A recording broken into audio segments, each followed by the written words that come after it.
Hi guys, welcome back to Codemaster Coach, your medical coding tutor. In today's video, we are talking about late effects. What exactly is a late effect? A late effect is a condition that remains after the acute phase of the disease has passed. Late effect is a condition that remains after the acute phase of the disease has passed. They're the result of a disease or injury. Because the patient had a particular disease or injury, today they have this particular condition. You code late effects codes when the acute phase of the illness or injury has passed, but the residual remains. For example, a scar that remains after a burn. The scar is the residual and the burn is the cause. There is no time period for a late effect to be coded or used. It can be immediate or it can take years. Also, a patient may develop more than one residual. Case in point, a stroke, a CVA. A lot of stroke patients have multiple complications of the stroke, whether it's hemiparesis, difficulty speaking, difficulty swallowing, etc. We have to identify those complications that happen after the stroke. The term sequela, sequela, is defined as a disease that is the consequence of a previous disease or injury. A sequela is an example of a late effect. The code for an acute phase of an illness or injury that led up to a sequela is never used as a code for a late effect. Let me say that again. A code for an acute phase of an illness. Remember we talked last week about acute versus chronic?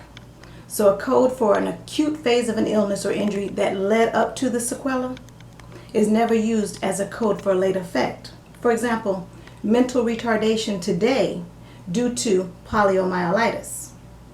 For this diagnosis, you would not code the poliomyelitis as an acute condition today because it does not exist today. But because of it, today the patient does have mental retardation. So you understand what I'm saying again, the acute versus late effect? So in what ways in a diagnostic statement would you be able to identify a late effect? Well, just as in the previous example, mental retardation due to poliomyelitis.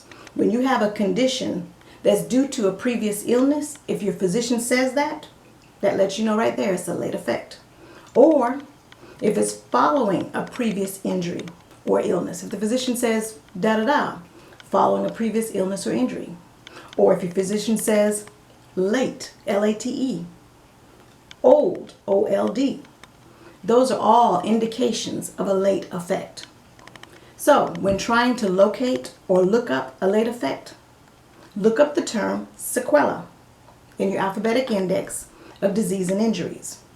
In ICD-9, I used to look up the term late effects, but when I go there in ICD-10, it tells me to see sequela. When looking for a late effect of an injury, poisoning, or other consequence of an external cause, refer to your ICD-10-CM External Cause of Injuries Index.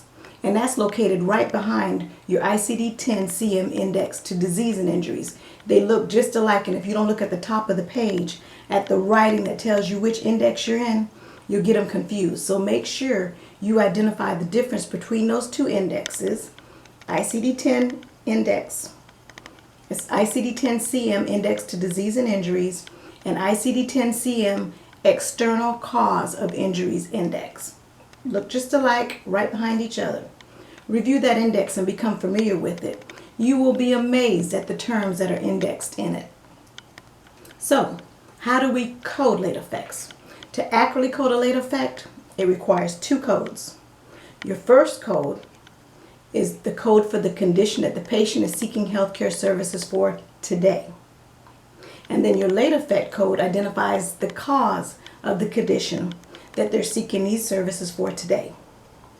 Also, when coding late effect conditions, pay particular attention to your seventh digit. If it's due to injury, poisoning, and other certain consequences of external causes. A seventh digit for a sequela should be assigned to the injury code as well as the external cause code. You want to identify your current condition as a sequela, and that seventh digit S does just that. There are 3 exceptions to this coding principle though, as far as when 2 codes are required. 1, when your residual effect or your sequela is not stated. What if you don't know what it is to code it? You can't code it.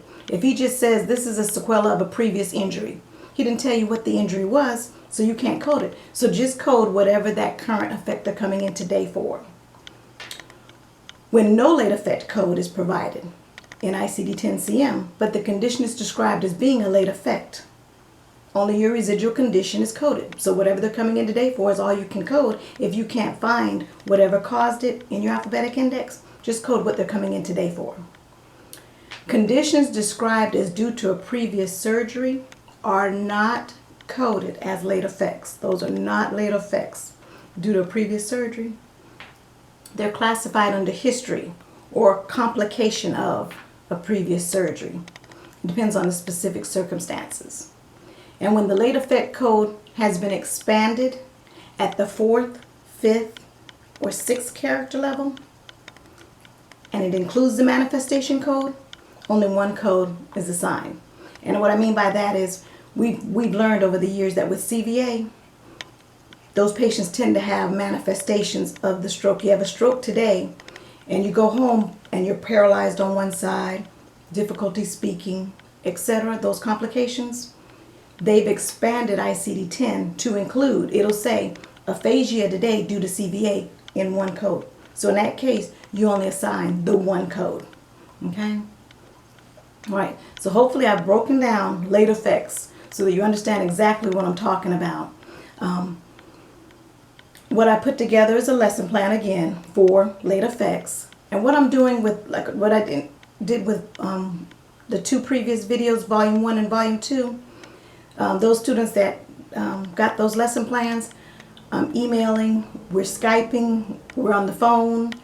If you're having any issues completing those exercises, just email me. Let me know. I'll jump right online. I was online till midnight last night working with a student who had some issues trying to work through some of the exercises, because in these lesson plans that I send or that I refer you to, I've got a lot of exercises that apply to the guidelines that I'm explaining to you. And so if you're having, and I also give the answers at the back of the lesson plan. So the answers are there. After you complete the exercises, you can go to the end and find the answers. And if you're getting something different and you're not understanding what you're doing wrong, email me. I'll jump on Skype, I'll call you, or I'll email you right back and tell you the steps to go to find the answer, or try to see what you're doing wrong and help you better understand it. So today's video is volume 3. Just email me at codemastercoach@gmail.com and request volume 3 for late effects, and I'll send you the link right on. Okay guys, any other questions or concerns? I'll see you in the next one. Thanks.